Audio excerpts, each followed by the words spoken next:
Olá, pessoa querida! Seja bem-vinda, bem-vindo, bem-vinde à nossa primeira aula do curso Português com Emoção. E a aula de hoje é: por que português com emoção?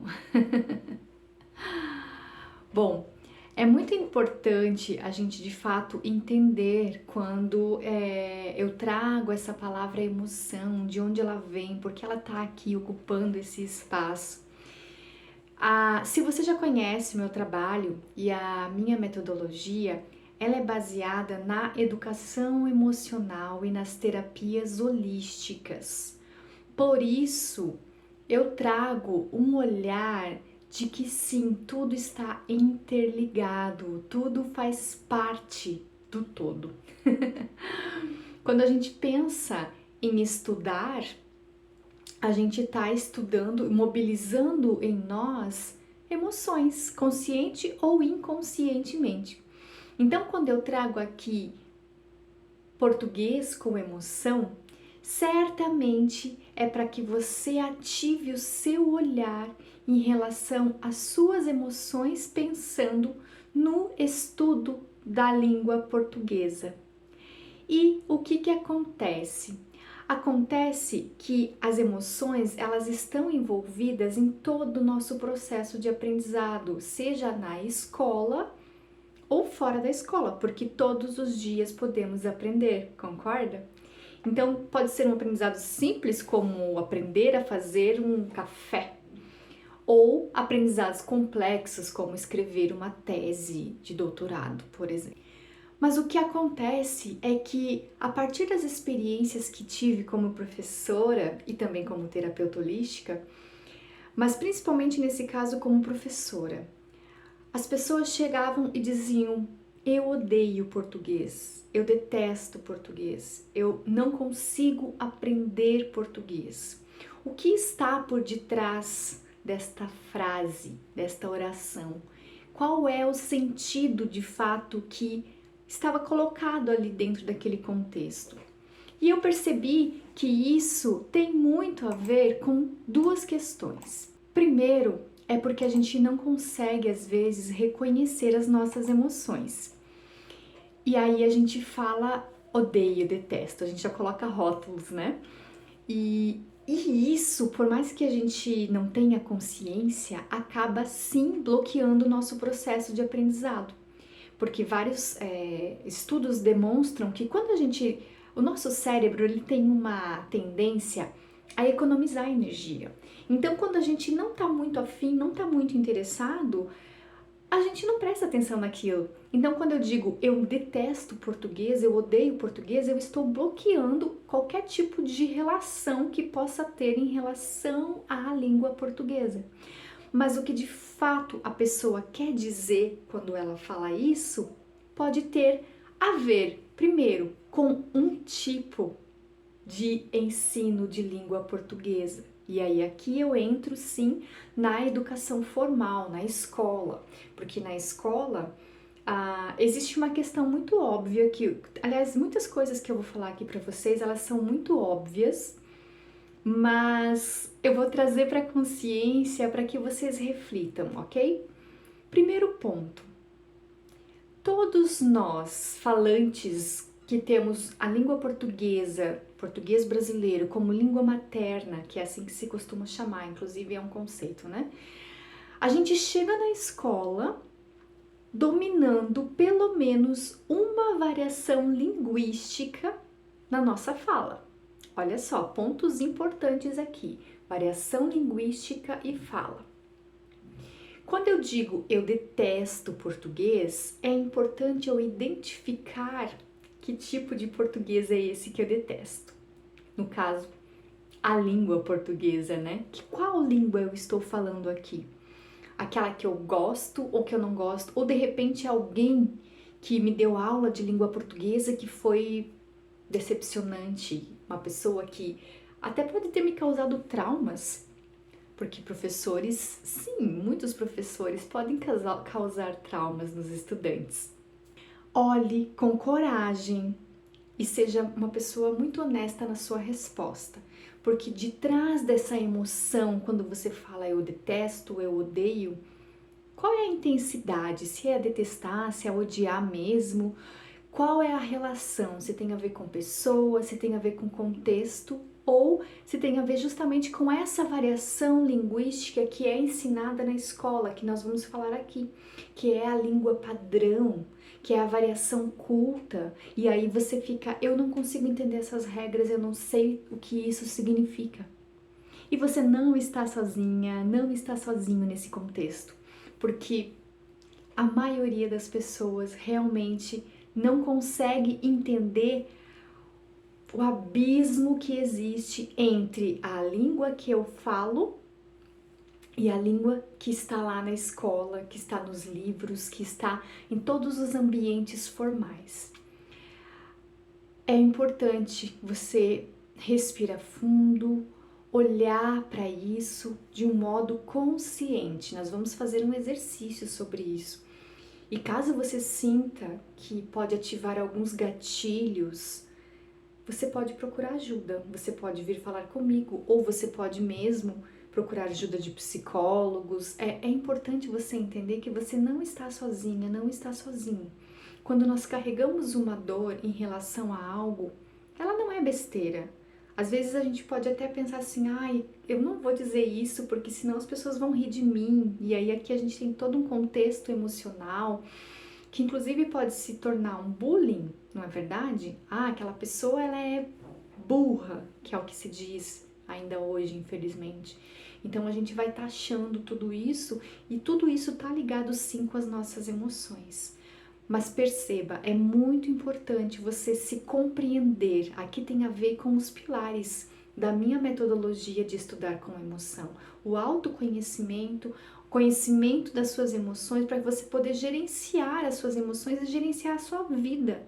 Para que você tenha êxito, para que você tenha autonomia nos seus processos, sejam eles de estudos, sejam eles de relacionamentos, porque a comunicação perpassa todas as nossas relações, inclusive com a gente mesmo, não é verdade? Quando nós estamos falando da nossa língua materna, português no caso aqui, e se você é uma pessoa estrangeira que está assistindo essa aula, você tem a sua língua materna, que é a língua que você aprendeu a falar. A gente vai para a escola, como eu mencionei, já sabendo falar a nossa língua. Então, os estudiosos chegaram à conclusão de que todos nós temos uma gramática internalizada. Independentemente se somos alfabetizados, se depois vamos para a escola ou não, ok? Tanto que aqui tem dois desdobramentos. Um deles, a criança mais ou menos ali entre 3 e 4 anos, ela já tem, se ela não tiver nenhum impeditivo fisiológico, ela já vai dominar a sua língua, já vai construir inclusive estruturas bastante complexas dentro da sintaxe da língua e várias outras questões. Esse é um ponto. Então, chegamos na escola já dominando essa variação porque falamos, né, aqui na modalidade da língua falada. Falamos a nossa língua materna. Um outro ponto é que uma pessoa que não vai para a escola, que seja considerada, né, como analfabeta, ela sempre vai ter algum tipo de letramento e ela fala a língua na qual ela está inserida, na qual ela é cultural também, né? A questão da relação com a língua. Mas a gente costuma dizer que essas pessoas, elas possuem algum tipo de letramento. E o que seria essa questão do letramento para a gente diferenciar da alfabetização? O letramento, ele está relacionado com contextos sociais. Por exemplo, uma pessoa, ela pode ser analfabeta, mas ela pode saber qual é o ônibus que ela precisa pegar para chegar até a casa dela ou até o trabalho. Ela está dentro de um contexto social e aí ali ela consegue decodificar de alguma forma algum tipo de relação para que ela consiga se movimentar nesse ambiente, nesse contexto. E aí a pessoa que, às vezes as pessoas falam, é um analfabeto funcional, que a pessoa consegue decodificar as letras, mas não consegue entender o que ela está lendo, não consegue trazer para compreensão e interpretação textual. Pode ser que essa pessoa seja analfabeta nesse nível, mas ela tem letramento, porque ela está dentro da sociedade. E aqui é legal porque a gente já percebe que a língua tem tudo a ver com sociedade, não é mesmo? O segundo fato muito importante, antes de começarmos toda essa conversa, a língua falada não é a língua escrita. A língua falada não é a língua escrita. E isso aqui é essencial para que a gente consiga entender todos os contextos. Quando eu digo que, lá que eu mencionei antes, eu odeio português, será que eu estou falando da fala ou da escrita? Pense a respeito. O professor Marcos Banho, que é um grande estudioso, que vou falar bastante sobre ele aqui, ele traz uma questão, né, falando sobre essa ideia da escrita. Ela é uma tentativa de representação da fala. E quando estivermos falando de fonética e fonologia, vamos aprofundar um pouquinho mais sobre isso. Mas ele complementa o seguinte: a língua escrita, ela é artificial. Ela vai exigir treinamento, memorização, exercício, e ela vai ter regras mais fixas, mais conservadoras, digamos assim. Isso não significa que a fala não tenha também as suas regras. Nós veremos isso também ao longo do curso. A fala, por sua vez, ela é totalmente espontânea, ela tem todo esse contexto de espontaneidade no sentido de que estou aqui falando com você através do vídeo, mas você também, se você não tem nenhum impeditivo fisiológico, você está me vendo, além de me ouvir. Então você também tem uma interpretação um pouco maior de todos os contextos do que eu estou falando aqui para você. Percebe?